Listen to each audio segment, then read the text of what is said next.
Oi, tudo bem? Eu sou a Érica, sou esposa do Marcelo, mãe do Daniel, sou coordenadora também da entidade social Todo Mundo Feliz e eu sou membro da Igreja Metodista Livre em Mirandópolis.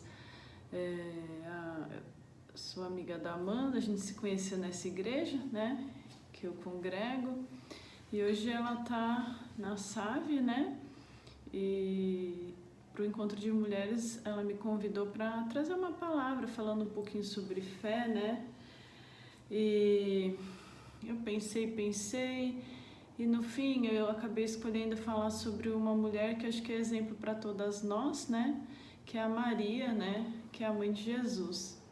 Então para a gente começar, eu queria ler um texto da Bíblia que está em Lucas 26 até 38, tá? E eu vou ler para vocês. No 6º mês, o anjo Gabriel foi enviado por Deus a uma cidade da Galiléia chamada Nazaré, a uma virgem que estava comprometida a casar com um homem da casa de Davi, cujo nome era José. A virgem se chamava Maria. E aproximando-se dela, o anjo disse: Salve, agraciada, o Senhor está com você. Ela, porém, ao ouvir essa palavra, perturbou-se muito e pôs-se a pensar no que poderia significar esta saudação. Mas o anjo lhe disse: Não tenha medo, Maria, porque você foi abençoada por Deus. Você ficará grávida e dará à luz um filho, a quem chamará pelo nome de Jesus. Este será grande e será chamado Filho do Altíssimo, Deus, o Senhor. Lhe dará o trono de Davi, seu pai. Ele reinará para sempre sobre a casa de Jacó, e o seu reinado não terá fim. Então Maria disse ao anjo: Como será isso, se eu nunca tive relações com homem algum? O anjo respondeu: O Espírito Santo virá sobre você, e o poder do Altíssimo a envolverá com a sua sombra. Por isso também, o ente santo que há de nascer será chamado Filho de Deus. A Isabel, sua parenta, igualmente está grávida, apesar de sua idade avançada, sendo este já o 6º mês de gestação para aquela que diziam ser estéril, porque para Deus não há nada impossível. Então Maria disse: Aqui está a serva do Senhor, que aconteça comigo o que você falou. Então o anjo foi embora. Vamos orar? Senhor Deus, obrigada, Senhor, pela sua palavra. Venha nos dar entendimento, nos dar sabedoria, Senhor, e que o nosso coração esteja preparado para ouvir aquilo que o Senhor quer falar conosco. Em nome de Jesus. Amém. Então, esse texto, né, contando um pouquinho do momento em que Maria recebe, né, a anunciação, né? O anjo anuncia para ela o que iria acontecer, né? E o que nós fazemos, né? O que você faz, né? O que fazemos quando temos um encontro com Deus? E eu gostaria que esse fosse o tema, né, do nosso encontro de hoje, da nossa mensagem, né? O que fazemos quando temos um encontro com Deus? Maria, né, ela ficou surpresa com a saudação, né, no versículo 28 a 29, né, fala: E aproximando-se dela, o anjo disse: Salve, agraciada, o Senhor está com você. E ela, ouvir essa palavra, perturbou-se muito e pôs-se a pensar o que poderia significar essa saudação. Ela achou: como assim, eu, agraciada? Sou eu, sou a Maria. Por que o anjo está falando dessa maneira comigo, né? E com a notícia da gravidez também, né? No 34 ela fala assim: Então Maria disse ao anjo: Como será isso, se eu nunca tive relações com homem algum? Então ela deixou ali transparecer claramente para o anjo as dúvidas dela, aquele estranhamento pela forma que ela foi chamada ali de agraciada, enfim. E assim, fiquei pensando sobre isso, que hoje em dia já é comum, muito mais comum ser mãe solteira, né? Então, quando a gente lê que Maria está tendo essa saudação, talvez a gente não entende, né, que o contexto da época. No contexto daquela época, né, na cultura de Maria, uma mulher que engravidasse fora do casamento poderia ser até apedrejada. Então, na verdade, ela poderia ter questões e dúvidas, não apenas do milagre, mas, poxa vida, mas como é que eu vou fazer com isso, né? Como é que eu vou lidar com uma gravidez, sendo que eu não tive relação com nenhum homem, eu não sou uma mulher assim, enfim, né? E sobre o que o anjo falou, falou com ela, né? No 28 ela fala assim: e aproximando-se dela, o anjo disse: salve, agraciada, o Senhor está com você, né? Então Maria poderia ter pedido para falar com seus pais, para falar com seu noivo José, porque o texto fala que ela já era, né, comprometida, a noiva de José, para explicar a situação, né? Ela podia: José, você não sabe o que aconteceu, veio um anjo, espera aí, anjo, vou lá conversar com meu noivo. Não, deixa eu conversar com os meus pais para eles saberem que eu não fiz nada de errado. Mas não, ela tirou as dúvidas com o mensageiro, né, que a gente já citou aqui, né? Ela falou: como é que pode se eu nunca tive relação? Ela ponderou no coração dela o assunto, né, a gravidade do assunto, e disse para Deus que cumprisse o seu querer. Então ela confiou. Então no 38, né, o que ela responde, né? Aqui está a serva do Senhor, que aconteça comigo o que você falou. Então ela não ficou pondo dificuldade, impedimentos para aquilo que Deus queria realizar. E qual que seria a sua resposta? Acho que é algo para a gente refletir. Você teria esse desprendimento, essa segurança, essa confiança em Deus? Eu acho também interessante a gente olhar o texto que está em Mateus, falando, né, dessa fase, mas a gente se voltando um pouquinho para José, né? O que fez José, que era o noivo, né? Então, em Mateus 1, de 18 a 25, fala assim, vou ler. O nascimento de Jesus foi assim: Maria, a sua mãe, estava comprometida para casar com José, mas antes de se unirem, ela se achou grávida pelo Espírito Santo, que é o que a gente já acabou de ler lá em Lucas. Seguindo aqui no versículo 19. José, com quem Maria estava para casar, sendo um homem justo e não querendo envergonhá-la em público, resolveu deixá-la sem que ninguém soubesse. Enquanto ele refletia sobre isso, eis que lhe apareceu em sonho um anjo do Senhor dizendo: José, filho de Davi, não tenha medo de receber Maria como esposa, porque o que nela foi gerado é do Espírito Santo. Ela dará à luz um filho e você porá nele o nome de Jesus, porque ele salvará o seu povo dos pecados deles. Ora, tudo isso aconteceu para se cumprir o que foi dito pelo Senhor por meio do profeta. Eis que a virgem conceberá e dará à luz um filho, e ele será chamado pelo nome de Emanuel, que significa, né, Deus conosco. Quando José despertou do sono, fez como o anjo do Senhor lhe havia ordenado e recebeu Maria por esposa. Porém, não teve relações com ela, enquanto ela não deu à luz um filho, a quem pôs o nome de Jesus. Então José, o que ele poderia ter feito sabendo dessa situação? Essa mulher é uma mulher da vida, ir lá e brigar com a família, difamar Maria, porque afinal de contas ela estava comprometida com ele, onde já se viu, agora se aparecer assim grávida, que história é essa de que é de Deus? Não tem sentido. Então ele saiu, né? Tirou o timinho dele de campo, foi um homem manso, né? Não julgou, simplesmente ele, não dá para eu ficar nessa situação, né? E eu vou embora. E nesse momento, né, enquanto isso estava acontecendo, um anjo apareceu a ele em sonho e esclareceu o que ocorreu e o que ocorreria, né? Maria não precisou fazer nada. Deus mesmo realizou a obra completa e não houve confusão. Ela não precisou ficar se justificando, né? Como eu já falei anteriormente, ela não chamou ele, vamos conversar, vou te explicar. Ela guardou em Deus. E Deus mesmo enviou o anjo e preparou tudo, né? Quando obedecemos à voz de Deus, quando nos dispomos a seguir a direção dada pelo Senhor, Ele faz completo. Ele não faz pela metade. Ele não precisa de ajuda. Ele quer que confiemos e entreguemos a Ele a situação. Então, o que a Maria fez? Ela entregou. A partir do momento que ela disse, faça-se, né, cumpra-se em mim a tua vontade, ela entregou e deixou que Deus fizesse. Ela foi uma mulher muito sábia, né? Mas também submissa a Deus, submissa ao chamado, aquilo que Deus estava falando com ela e compartilhando com ela. E o que José fez quando, né, Deus falou com ele? Ele obedeceu, aqui ó, 24 até 25. Quando José despertou do sono, fez como o anjo do Senhor lhe havia ordenado e recebeu Maria por esposa. Não teve mais dúvida, não teve questionamento, não teve mais, agora o que eu faço? Ele simplesmente obedeceu, porque ele também era um homem temente a Deus. E olha a importância da família, né? Eu fico pensando que interessante, né?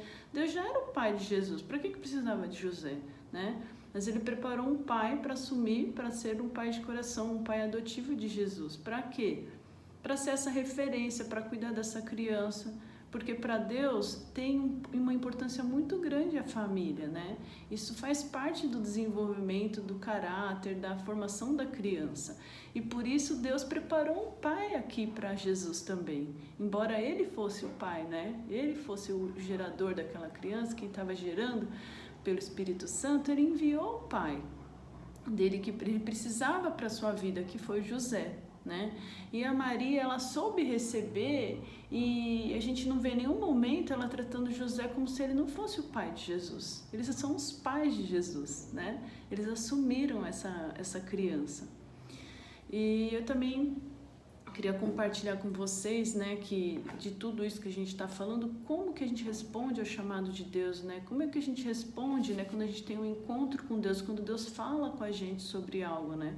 Então, muitas vezes já no meu ministério, né, eu não sabia o que fazer, eu me sentia e me sinto muitas vezes, né, já me senti e me sinto muitas vezes assim, sozinha, porque às vezes tem coisas que Deus te orienta e você, meu Deus, o que eu faço com isso que o Senhor está falando, né? Mas eu também queria, além dessa história, né, desse exemplo de Maria, eu queria também compartilhar 2 versículos que Deus tem falado muito, né, ao meu coração lá muito, né, por muitos anos, né? Então, quando Deus fala alguma coisa, quando a gente tem um encontro com Deus, né? Então Josué 1:9 fala assim: não te mandei eu? Esforça-te e tem bom ânimo, não temas, nem te espantes, porque o Senhor teu Deus é contigo, por onde quer que andares. Então ele falou com Josué, e ele fala com você, fala comigo, que eu não mandei você fazer. Foi o que aconteceu com José, aqui com Maria. Eu estou falando o que eu vou fazer, né? Eu vou ser com você, se esforça, tenha ânimo, né? Não tenha medo, não fique espantado. Eu vou estar com você, né? Por onde você andar, né? Então a gente pode ter essa confiança no Senhor, né? O Senhor te direcionou? Ele te chamou para orar, ou para ensinar crianças, ou para ser uma dona de casa, te deu um marido, uma família, te chamou para evangelizar? Ser forte e corajoso, o Senhor é contigo para qualquer coisa, na verdade. A área que você trabalha, não importa. Se você está na sua casa, aquilo que Deus direcionou e colocou para a sua vida, tenha ânimo, seja forte, seja corajoso, né? E o Senhor vai estar com você para realizar, para te dar condição de realizar aquilo que Ele te colocou para fazer, né? E outro também em Gálatas 6:9, que eu acho maravilhoso, né? Paulo escrevendo para a igreja dos Gálatas, e esse texto fala assim, esse versículo, né? E não nos cansemos de fazer o bem, porque a seu tempo ceifaremos, se não houvermos desfalecido. Então a Maria e José, eles não pegaram simplesmente e nasceu Jesus e ele ficou lá. Não, eles tiveram que plantar, eles tiveram que educar Jesus, preparar ele também. Jesus foi quem ele foi porque ele teve pais que prepararam ele naquilo, né, para assumir aquilo que Deus iria usar. É lógico que Deus poderia usar de outras formas, e às vezes uma criança que não tem uma família, ou alguém que traga isso, como a gente vê que foi o caso de Maria e José, e a criança também recebe de Deus e segue, né, naquilo que Deus chamou como um adulto, né, íntegro, um cidadão, né, íntegro. Mas nesse caso de exemplo que a gente está usando hoje, que a gente está falando sobre Maria, foi assim, eles trabalharam, eles não se cansaram, eles insistiram, eles plantaram. A gente só vai colher, né, só vai ceifar o que a gente planta. Não tem como nascer, tudo bem, como eu falei, às vezes vem um pássaro e deixa uma semente, né? Então pode acontecer isso também na nossa vida, mas muitas vezes depende da gente plantar, da gente ter também o ânimo, a disposição de cumprir, de obedecer, né? Então não adianta querer que as coisas aconteçam sem plantarmos, só haverá colheita após o plantio. Não desista, permaneça. E daí naquilo que a gente é falho, ou naquilo que sai das nossas mãos, é o que eu falei, Deus vai enviar o anjo, né, para falar com Maria, com José, Deus vai enviar os pássaros para trazer a semente, o vento para espalhar, né, a semente também. E que, como Maria, possamos responder sim ao plano de Deus, mesmo que isso nos tire de nossa zona de conforto. A obra e o plano é dele. Confie, submeta, entregue de verdade a situação a Ele. E em 1 Pedro 5,7 fala assim: lançando sobre ele toda a vossa ansiedade, porque ele tem cuidado de vós, né? Nesses dias que a gente está vivendo, nossa, parece que Deus está distante com toda essa história, né, do coronavírus, mas Ele está presente, Ele está usando isso a nosso favor também. E se a gente de alguma maneira for atingido, a gente tem a promessa da vida eterna, a gente está com Ele, a gente tem a segurança em Jesus, a segurança no nosso Senhor, no nosso Deus. Então a gente tem que fazer o que? Lançar sobre Ele, deixar nele toda a ansiedade, né? Porque Ele tem cuidado da gente, Ele tem cuidado de você, cuidado de todas as coisas. Cada palavra que você coloca diante dele em oração, Ele escuta e Ele realiza, mas conforme o propósito dele. Podia ser que Maria, poxa vida, mas isso não era meu plano, eu estou prestes a me casar, ter uma vida, entre aspas, né, tranquila com meu marido, e agora me deparo grávida. Depois a gente acompanha da história, eles vão lá fazer o recenseamento, acaba que o bebê nasce numa estrebaria. Olha que situação muito difícil que Maria vivenciou, mas ela se submeteu. Então quando a gente se submete e obedece, não quer dizer que vai ser tudo perfeito, porque para ela também não foi, mas Deus estava ali presente, né? Deus foi mostrando aos pouquinhos o quanto Ele estava presente, o quanto Ele se importava e quanto era real a obra dele na vida do Filho de Deus, né? Na vida de Jesus. Amém? Então vamos lançar sobre Ele a nossa ansiedade, confiar e obedecer. Quando a gente tem um encontro com Deus, que isso mude a nossa vida, mas também que a gente obedeça, né? Que a gente queira cumprir o propósito dele para nós, que sempre é melhor. A vontade dele sempre é boa, sempre é perfeita e sempre é agradável. Vamos orar para a gente terminar? Senhor Deus, muito obrigada, Senhor, pela sua palavra. Venha trazer aos nossos corações a confiança que nós precisamos, Senhor. Que nós confiemos na sua palavra, no seu chamado, naquilo que o Senhor tem para nós, Senhor. Ajuda-nos, Senhor, a nos apegarmos a Ti, Senhor. Nos apegarmos, Senhor, e ter confiança, Senhor, de que o Senhor cuida de nós, que o Senhor tem tudo preparado, que nem um fio de cabelo cai da nossa cabeça, se não for da sua vontade, Senhor. Em nome de Jesus, ajuda-nos a ser como Maria, Senhor, e responder para Ti: cumpra-se em mim, Senhor, o Teu querer. Em nome de Jesus, Senhor, eu te peço pela vida de cada uma das irmãs da igreja da SAVE, Senhor, abençoa, Senhor, a vida da Amanda, de todos aqueles que estão envolvidos nesse ministério, Senhor, trazendo graça, sabedoria, trazendo força, Senhor, e trazendo direcionamento do Senhor e do Teu Espírito Santo, Senhor, em nome de Jesus, suprindo as suas necessidades e realizando a sua vontade, Senhor, em nome de Jesus. Amém. Muito obrigada para você que ficou aí esses minutinhos ouvindo um pouquinho, e eu espero que o Espírito Santo fale realmente ao seu coração, transborde de você, e que nesses tempos difíceis você seja usado para ser luz, para ser vida, para trazer alegria e trazer paz, né, do Senhor. Em nome de Jesus, tá bom? Um grande abraço e agradeço muito o convite, fico muito feliz por ter sido lembrada para esse convite dessa palavra, tá bom? Um beijo e tchau!